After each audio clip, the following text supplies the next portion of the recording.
My trusted friends Dr. Owen and Dr. Linda are joining me in today's presentation to add depth and insight to the discussion. I hope you will enjoy it. If you found this video helpful, please like, share and subscribe. Your support allows me to continue helping others.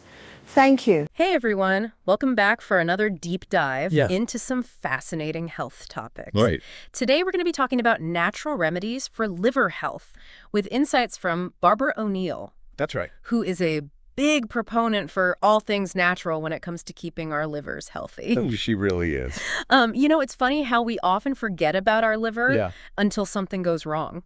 Yeah. It's like this behind-the-scenes worker Mhm. that's constantly filtering everything that we consume. Uh-huh. Like this ultimate multitasker, Yeah. handling toxins, processing nutrients, producing bile for digestion. It just does so much. It really does. And what I find fascinating is how O'Neill emphasizes the connection Right. between what we eat and the well-being of our liver. Oh, absolutely. She really hits the nail on the head with that. Yeah. It's not just about taking some supplement. Right. It's about recognizing that food can be a really powerful tool for liver health. Exactly. And one of the things that she brings up that I think is super intriguing is the impact of carb-heavy diets Yes. on our livers. I know. It's interesting how she talks about just the overload of carbohydrates in modern diets. All that bread and the pasta and rice and potatoes and the sugary treats. Right. All the goodies. It really made me think about my own diet and how much those foods actually feature in it. Yeah. It's a wake-up call for a lot of us. Yeah. I mean, think about it this way.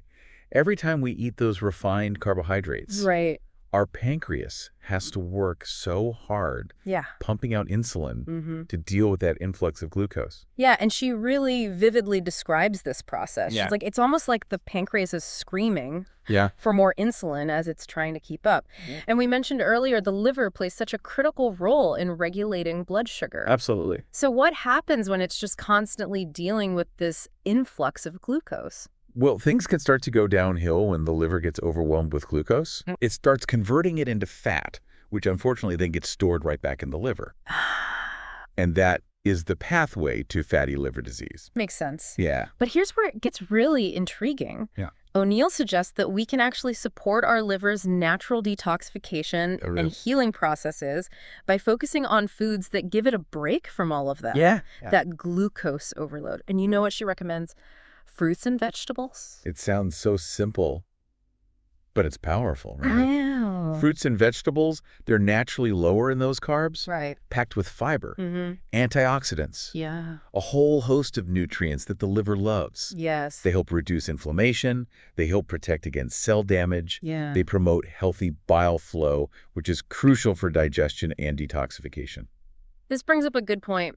How many servings of fruits and veggies do you actually manage to squeeze into your day? Oh, man. It's a good reminder to think about. Yeah. Now, O'Neill also brings up Dr. Atkins and his famous low-carb diet. Oh, yeah. She highlights how some of his patients saw improvements in their cholesterol levels and even experienced cancer remission just by reducing their carb intake. Yeah, it's pretty remarkable. That's pretty remarkable. It really is, and it sparks some interesting questions about the role of carbohydrates in our overall health. Right. While individual responses to low-carb diets can vary, Yeah. there's growing evidence that reducing sugar intake, particularly refined sugars, can have a positive impact on metabolic health Yes. and may even play a role in cancer prevention, yeah. which makes you think, how much sugar we consume without even realizing it. Right, absolutely. And then she takes it a step further, Right. saying that the real essential food groups are butter, eggs, and cream. Right. This caught my attention because it seems to go against everything we've been told about saturated fat. I understand why that would raise eyebrows. Yeah. However, it's important to remember that nutritional science is complex. Yeah. It's constantly evolving. Yeah. While excessive saturated fat intake can be detrimental, Yes. healthy fats are essential for various bodily functions, including hormone production and nutrient absorption. Right. What O'Neill seems to be highlighting is that these foods, in moderation, don't cause the same insulin spikes as refined carbs, Yeah. which can be beneficial for liver health. So it's about choosing those good fats Exactly. and having them in a balanced way rather than demonizing Yes, the entire food group. precisely. Now, shifting gears a bit, Okay. O'Neill also dives into specific natural remedies that can be particularly beneficial for liver health. Okay. And the first one that she champions is dandelion, which she refers to as the king of herbs. Whereas dandelion, lion is the king of the jungle, and I think dandelion is the king of the herbs in the garden, because dandelion is a bitter herb. If you were to bite it and eat it, it's very, very bitter. And you've heard the old saying, sweet to the mouth, bitter to the stomach. Sweet to the mouth, bitter to the stomach. Think of that with sugar. Sugar is sweet to the mouth but very bitter to the stomach. Whereas your bitter herbs like dandelion, they're bitter to the mouth but very sweet to the stomach, because it's the bitter herbs that stimulate the liver to release its digestive enzymes, and also the bitterness causes the stomach to release its digestive enzymes too.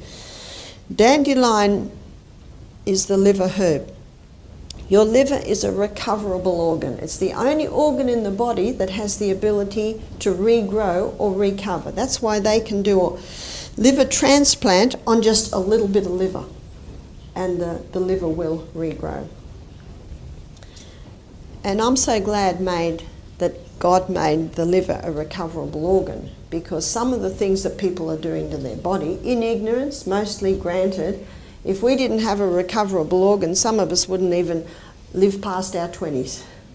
But God, in his great wisdom and mercy, made the liver to be a recoverable organ.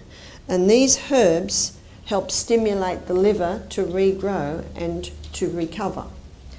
Cancer cannot get a hold on the body if the liver's working in optimum performance. Now, how can we eat this? How can we eat the dandelion? Well, there's a recipe in Europe. A friend of mine went through Europe traveling for a while, and she stayed at some of her relatives because she is German descent. And she said that they make this wonderful hot potato salad. They cook the potatoes, and then they chop them up hot into hunks, and then they chop up heaps of dandelion, and then they put lots of olive oil, crushed garlic, and salt. Just imagine that. Doesn't that sound yum? Now those smooth, blandish potatoes covered with the delicious olive oil that makes anything taste nice, and that also calms down the garlic, and it also calms down the bitterness of the dandelion. So every mouthful you eat is mostly potato with that lovely oil on it, and salt, and a little garlic, and a little bit of dandelion. It's actually delicious. It sort of balances out to a delicious hot potato salad. Now, this lady suffered from iron problems. She said, I had no iron challenges when I was in Europe. She said, I think it's because I was eating the hot potato dandelion salad every day. Now, what you can also do, you can buy the dandelion root that's been roasted. So that's like a dandelion coffee. And you can buy a delicious drink in the health food shop, and we sell it at Misty, called chai dandelion. A lot of people will drink chai tea, but the tea, of course, has the tannin and the caffeines in it. But chai dandelion is a delicious drink.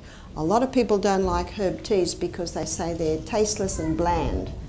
Not chai dandelion. Chai dandelion is a delicious drink, and it has a whole lot of herbs and spices with it to give it that beautiful flavour. So you can have the fresh dandelion scattered through your salads, or you can make your hot potato salad with lots of dandelion in it, the leaves, or you can buy the dandelion root roasted and have that as a hot drink. Wow, the king of herbs, that's a big title. I know, it's funny how something that we often consider a pesty weed Right. is actually a nutritional powerhouse. It is. I was surprised to learn that dandelion is packed with vitamins and minerals and antioxidants. That's true. It's really good for you. It is. What's even more interesting is that dandelion root can actually help improve bile flow. Which, as we mentioned earlier, is essential for breaking down fats and preventing their buildup in the liver. Exactly. And she even mentions how the bitter taste of dandelion is a good thing because it stimulates digestion. Yes. And encourages the liver to release bile. Right. She shares a captivating anecdote about a German hot potato salad with dandelion greens. Oh, wow. that she tried, Interesting. emphasizing the balanced flavors. Yeah. And how that slight bitterness of the dandelion actually enhanced the overall taste of the salad. Wow. I have to try that. I haven't tried it, but I'm definitely curious now. Yeah, me too. Oneill also shares her personal experience with dandelion, mentioning that she used to have an iron deficiency. Mm. And after regularly including dandelion in her diet, her iron levels significantly improved. That's amazing. What a great example of how powerful natural remedies can be. Yeah, and speaking of powerful, Oneill also highlights lemon as another surprising ally for liver health. Now I know what you might be thinking. Lemons are acidic. How can they be good for the liver? Right, that's exactly what I thought too. Yeah. But Oneill provides a fascinating explanation. Okay. It turns out that while lemons are acidic in their natural state, Yeah. they actually have an alkalizing effect once they're metabolized in the body. Really? Let's Yeah. take a closer look at that in part 2 of our deep dive. So we're just talking about this whole idea of lemons and their impact on the liver, even though they seem acidic. It all comes down to pH levels. Okay, So the pH scale, basically, it measures acidity and alkalinity, right. with a pH of 7 being neutral. Okay. Anything below 7 is considered acidic, Mm-hmm. and anything above 7 is alkaline. Got it. So how do lemons fit into all of this? Well, lemons, while they're acidic in their natural state, Yeah. they actually contain minerals that, after they're digested and metabolized, Okay. they help neutralize acids in the body. Interesting. So they contribute to a healthy pH balance, which is crucial for overall health, but particularly beneficial for liver function. That's pretty amazing. So it's not just about the initial taste. Right. It's really about what happens once those lemons are processed by our bodies. Exactly. Oneill suggests starting the day with warm lemon water, calling it a fantastic liver tonic. I love that idea. What are your thoughts on that? I think it's a great way to kickstart your day Yeah. and support your liver's natural detoxification processes. Right. Warm lemon water can also help with digestion Yeah. and boost hydration, so it's Yeah. kind of a win-win situation. Exactly. Speaking of digestion, let's move on to another natural remedy that Oneill highlights, Okay. and that's ginger. Now we're going to have a look at ginger. Ginger can be used internally and ginger can be used externally. Internally, it's an anti-inflammatory, but it's probably mostly known for its anti-nausea effect. If you buy car sickness or seasickness tablets, it's compressed ginger. Now the easiest way I think to have this is to grate it. So you grate it on that little grater and you'll grate about a teaspoon and you put it in a little teapot and pour boiling water on it and let it sit probably 10 minutes. Now that might be too strong for you, but I love it. I love it like that. If it's too strong, you just water it down a little bit. If someone's very cold, maybe they've been caught out in the cold or something and it's very hard to warm them up, give them a cup of hot ginger tea and it will warm them up very nicely. So it can be used for nausea, it can be used to warm a person if they're chilled or cold. And you saw too, it is one of the recipes in the flu bomb. I was at a function, it was a health seminar, and in the break, everyone went and had their herb teas, and there was a girl with a tiny little grater grating ginger. And I said, "Ah, ginger." She said, "I'm an entertainer, I'm a singer." She said, "I was in Greece last year and I lost my voice. And a little Greek lady made me a hot ginger tea." She said, "I sung that night." So she said, "I travel with my little grater everywhere I go." So very nice on a sore throat or hoarse throat. Ginger. Now, I think most people associate this with Yeah. soothing nausea, like those ginger chews you get for car sickness or something. Exactly. Ginger has long been recognized for those anti-nausea properties. Right. But Oneill encourages us to go beyond that and appreciate ginger's power as a potent anti-inflammatory. And when it comes to fatty liver, inflammation is a major culprit, right?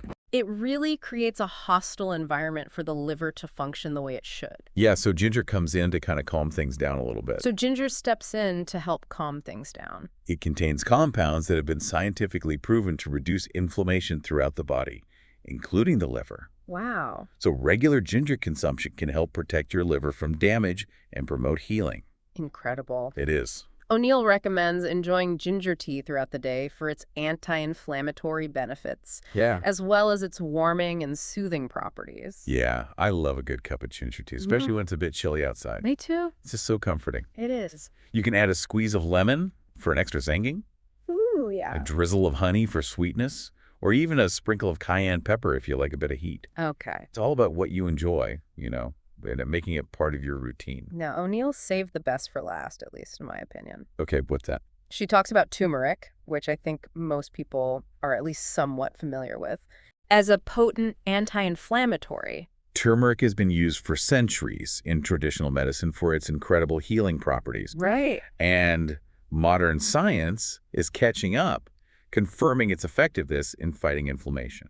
Yeah, and remember how we discussed that fatty liver thrives in an inflamed environment? Yeah. Well, turmeric comes in as this powerful ally to really extinguish that fire. It really does. The active ingredient in turmeric is called curcumin, Right. and it's a true powerhouse when it comes to combating inflammation. Yeah. Studies have shown that curcumin can reduce liver inflammation, Wow. protect liver cells from damage, and even improve liver function in people with fatty liver disease. It's remarkable how much power these natural ingredients hold. Yes. O'Neill suggests a simple turmeric tea recipe. Just boil water. Okay. Add a teaspoon of turmeric, Easy. a pinch of black pepper, which apparently enhances absorption, Oh, interesting. and then you let it steep for a few minutes. Sounds easy enough. You can even get creative with your turmeric tea by adding other warming spices, like ginger or cinnamon or cardamom. Right. It's a delicious and comforting way to support your liver and just your overall well-being. I love it. So we've explored quite a few natural remedies today, all championed by Barbaraoneill for their liver-supporting benefits. Let it have. From the surprising alkalizing effect of lemons to the anti-inflammatory power of ginger and turmeric. It's fascinating to see how these simple ingredients can make such a difference. It really is, it makes you think about how powerful nature can be. Absolutely. Yeah. Nature is pretty incredible when you think about how much healing power it really holds. It is.